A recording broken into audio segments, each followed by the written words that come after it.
அஸ்ஸலாமு அலைக்கும். Hi viewers, welcome to Veppamara kitchen. இன்றைக்கி நம்ம சேனலில் ஒரு வித்தியாசமான சமையல், நம்ம வீட்டு ஸ்டைலில் ஒரு Moroccan inspired mutton couscous recipe தான் பார்க்க போகிறோம். வாங்க வீடியோக்குள்ளே.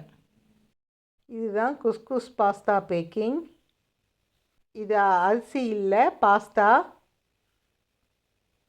இந்த குஸ்குஸ் பாஸ்தாவை சாலடாக செய்வாங்க. இன்றைக்கி நம்ம மெயின் டிஷ்ஷாக வச்சு நம்ம இதை செய்ய போகிறோம். இப்போது எந்த அளவுக்கு குஸ்குஸ் பாஸ்தா எடுத்துக்கிறோமோ அதுக்கு ஈக்குவலாக தண்ணியை கொதிக்க வச்சு எடுத்துங்க. இப்போது அந்த குஸ்குஸோட கொஞ்சம் உப்பு சேர்த்து, கொஞ்சம் ஆலிவ் ஆயில் சேர்த்து நம்ம கொதிக்க வச்சுக்கிற தண்ணியை அதில் ஊற்றி கிளறி விட்டு நல்லா மூடி வச்சுருங்க.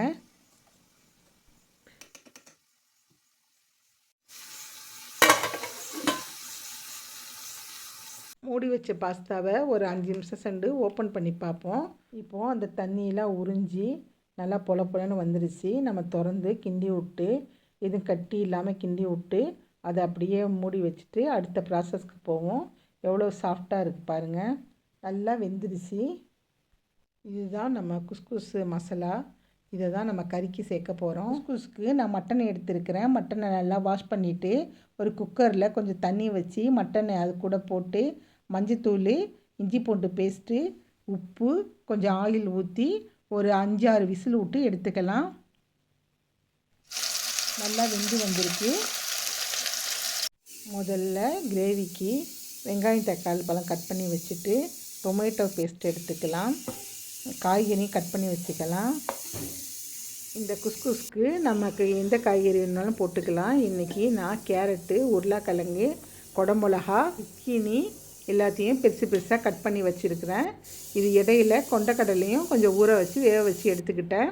இப்போ ஒரு பேனை அடுப்பில் வச்சு எண்ணெய் ஊற்றி நல்லா சூடு வந்ததும் வெங்காயத்தை போட்டு வதக்கலாம். வெங்காயம் லைட்டாக வதங்கினதுக்கப்புறம் நம்ம கட் பண்ணி வச்சுக்கிற தக்காளியும் அது கூட சேர்த்து நல்லா வதக்கலாம். அதுக்கப்புறம் தக்காளி பேஸ்ட்டை கொஞ்சம் போட்டு இஞ்சி பூண்டு பேஸ்ட்டையும் கொஞ்சம் போட்டு நல்லா வதக்கிக்கலாம்.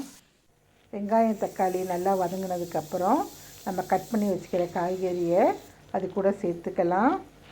இதில் zucchini மட்டும் சீக்கிரம் வெந்துடும், அதனால் அதை எடுத்து வச்சுட்டு மற்ற காய்கறி அது கூட சேர்த்து இந்த ஸ்டேஜில் உப்பு ஆட் பண்ணி நல்ல காய்கறியை வதக்கி அது கூட குஸ்குஸ் மசாலாவும் அது கூட சேர்த்து கொட்டி நல்லா வதக்கிக்கலாம். நல்லா வதங்கினதும் இந்த மசாலா வாசலாம் போகிறதுக்கு 2 நிமிஷம் மூடி வைங்க. 2 நிமிஷத்தில் ஓப்பன் பண்ணி அது கூட கொஞ்சமாக தண்ணி சேர்த்துக்கலாம். இப்போது வேக வச்சிருந்த கடலையும் அது கூட சேர்த்துக்கலாம். இப்போது வேக வச்சிருந்த மட்டனையும் தண்ணியும் அது கூட சேர்த்தாச்சு. சேர்த்துட்டு அந்த zucchiniயும் அது கூட சேர்த்து ஒரு 5 நிமிஷம் மூடி போட்டு வேக வைப்போம் மறுபடியும். இப்போது ஓப்பன் பண்ணி பார்ப்போம். நல்லா எண்ணெயெல்லாம் திரண்டுக்கிட்டு நம்ம குஸ்குஸுக்கு கிரேவி ரெடி ஆகிடுச்சு.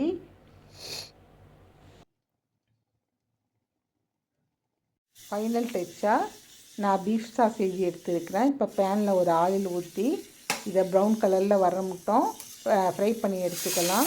இதில் கொஞ்சமாக ஆயில் சேர்த்தா போதும். இந்த சாசேஜ்லேயே எண்ணெய் விடும். நல்லா 4 பக்கமும் வாட்டி நல்லா ப்ரௌன் கலரில் வர மட்டும் நல்லா பொரித்து எடுத்துக்கலாம். குஸ்குஸ் பாஸ்தா மேலே இந்த கிரேவியை ஊற்றி காய்கறியை போட்டு சாசேஜை வச்சு சாப்பிட்டா நம்ம குஸ்குஸு ரெடி. இந்த வீடியோ பிடிச்சிருந்தால் லைக் பண்ணுங்கள், ஷேர் பண்ணுங்கள், வேப்பமர கிச்சனுக்கு சப்ஸ்கிரைப் பண்ணுங்கள். அஸ்ஸலாமு அலைக்கும். பாய்.